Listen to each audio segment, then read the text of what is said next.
হে ভিক্ষুগণ, কেবল শীল ও ব্রত পালন, বহু হস্তাভিজ্ঞতা, সমাধি লাভ আর নির্জন বাসতে ক্ষান্ত থাকো না। ধম্মপদ 271। হে ভিক্ষুগণ, কেবল শীল ও ব্রত পালন, বহু হস্তাভিজ্ঞতা, সমাধি লাভ আর নির্জন বাসতে ক্ষান্ত থাকো না। ধম্মপদ 271।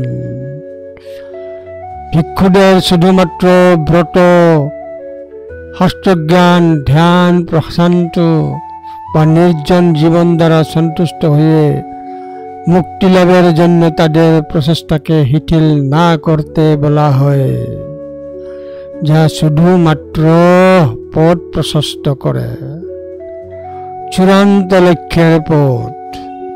হে ভিক্ষুগণ, কেবল শীল ও ব্রত পালন, বহু হস্তাভিজ্ঞতা, সমাধি লাভ আর নির্জন বাসতে ক্ষান্ত থাকো না। ধম্মপদ 271।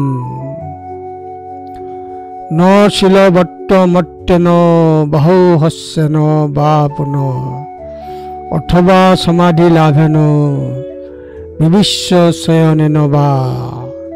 ধম্মপদ 271।